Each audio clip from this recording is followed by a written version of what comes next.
Okay, welcome back. Let's get back to the show here.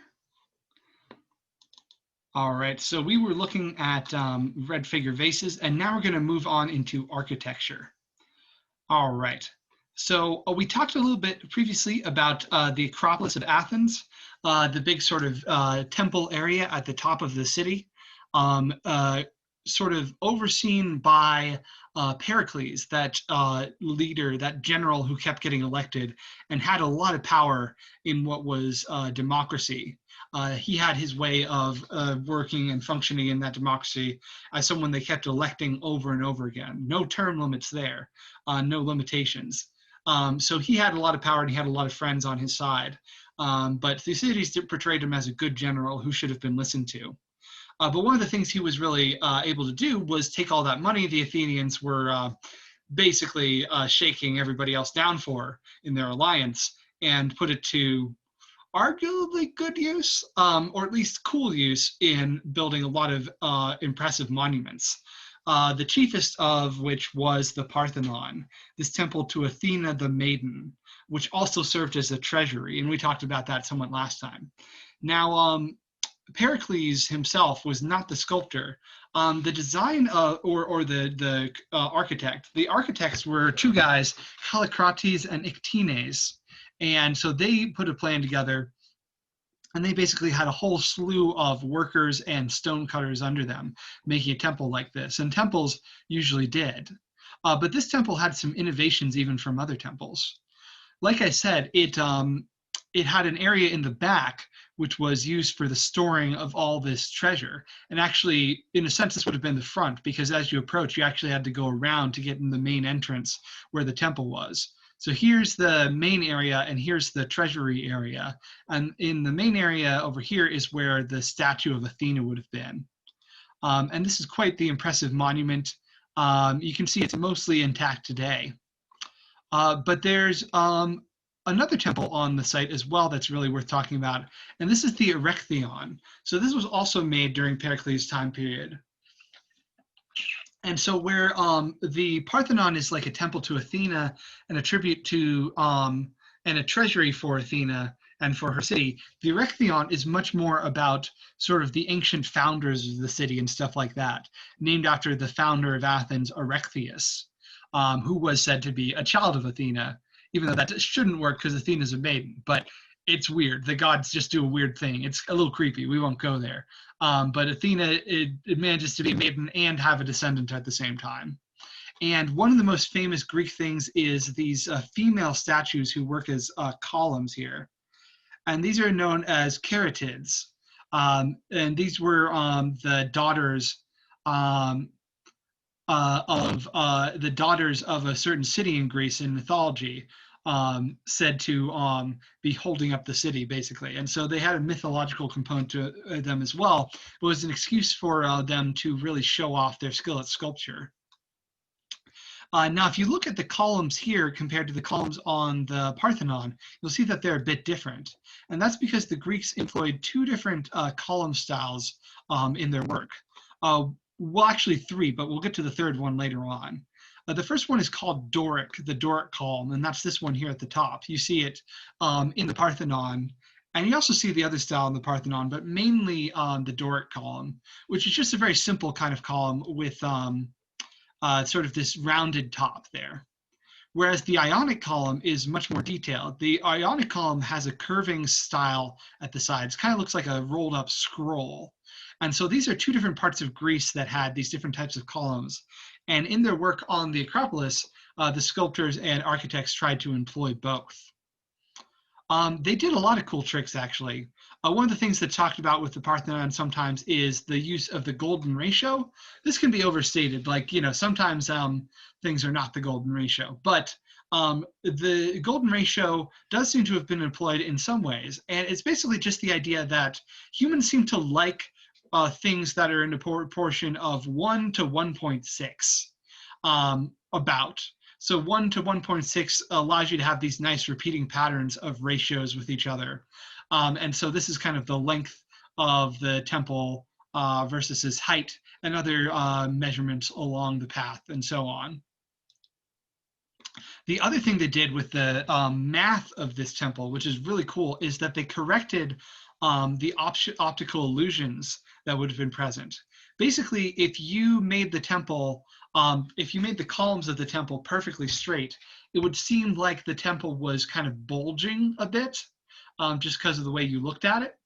Um, but the way they did it is they actually distorted the columns a bit. They made them sort of bend a little bit, very, very subtly. So they were able to play with mathematical precision here. They had pretty good measurements on all this stuff. So it looks like the columns are perfectly straight when you're viewing them from a distance, even though they're not. They're actually the opposite, but it looks that way to your eye. So that's pretty cool. And of course, they had the famous gold and ivory statue of Athena, made by the sculptor Phidias, who was known for those types of things. Originally, it might have looked something like this. This is a modern replica in the replica Parthenon that they have in Nashville, which is a pretty cool thing if you ever want to go see it. But look at that gold. They would have had a little pool in front of it, and the lighting, they wouldn't have had overhead lights. They would have had, whatever light was coming in from the outside. So it would have been even more dramatic than this. And so in general, it's just very cool.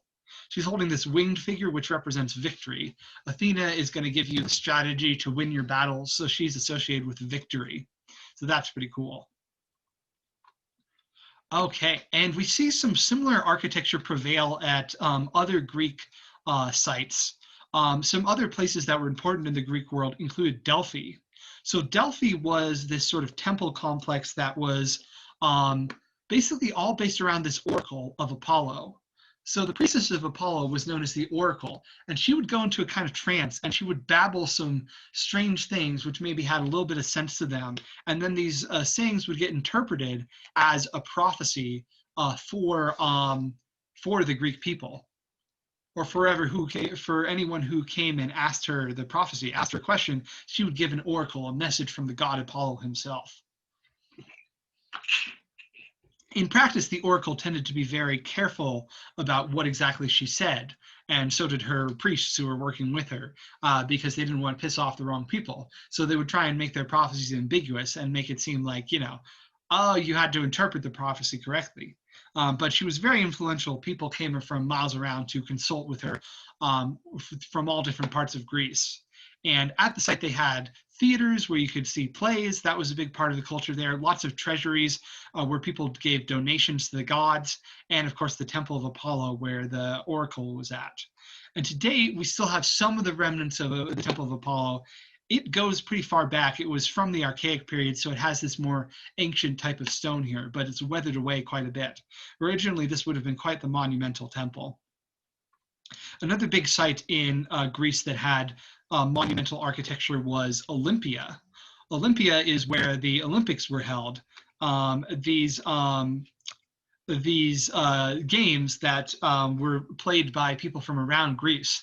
And the really cool thing about the Olympics was the Olympic truce, that people would put aside their differences. If Athens and Sparta were fighting, they would still come and compete in games against each other instead of going to war with each other during that time. So while the Olympic truce prevailed, during that time period, nobody was allowed to start a fight. Nobody was allowed to attack each other, or you would violate the sanctuary of the gods. So this was a cool kind of piece that was the inspiration for our modern Olympics. If everybody could get together and do sporting events against each other, then maybe they wouldn't feel like they had to go to war. So that's a cool idea, and it's still around today. And the Temple of Zeus at Olympia was monumental, was really impressive. Of course, they had a lot of racetracks and wrestling arenas and things like that. But the Temple of Zeus was actually said to be one of the wonders of the ancient world, or more specifically, the statue of Zeus that was there was one of the wonders of the ancient world. Even though the temple itself was actually kind of cheap and built kind of cheaply with limestone rather than marble, they just put marble around the outside of the columns, which is kind of tragic. But the statue of Zeus itself was quite spectacular. Eventually, the temple was brought down by an earthquake, actually. You can see the columns just kind of spilled out over the landscape into the pieces, which are known as drums. So this is all that remains of the temple. But the statue was said to be one of the wonders of the ancient world. Again, this is a gold and ivory statue, meaning this image is a little bit inaccurate, actually. But again, this was sculpted by Phidias, who seemed to have a knack for this kind of thing. Here's a little bit more of an accurate image of what it would have looked like. So you can imagine a human being would have been about this tall here, about as tall as the altar here.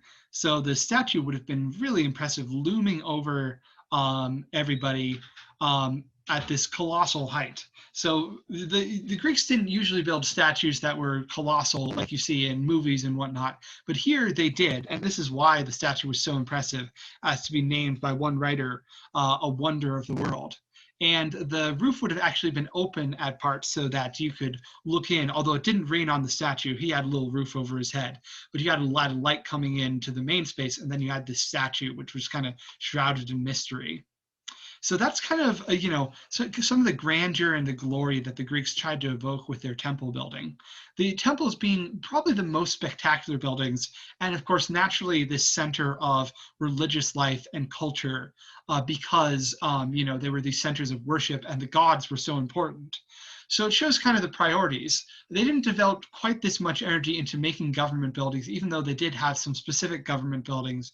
They spent most of their energy on building these temples, which would be symbols of power for the people who built them, yes, but also people would come and see them because they were so important in everyday life. So just something to think about, where do your priorities go when you're building stuff? Do they go into palaces or do they go into temples? Whatever temple looks like for your religion. Okay, so I'm going to cut this video a bit short because next time, or in the next video, we'll talk about philosophers. So there will be a lot to talk about there.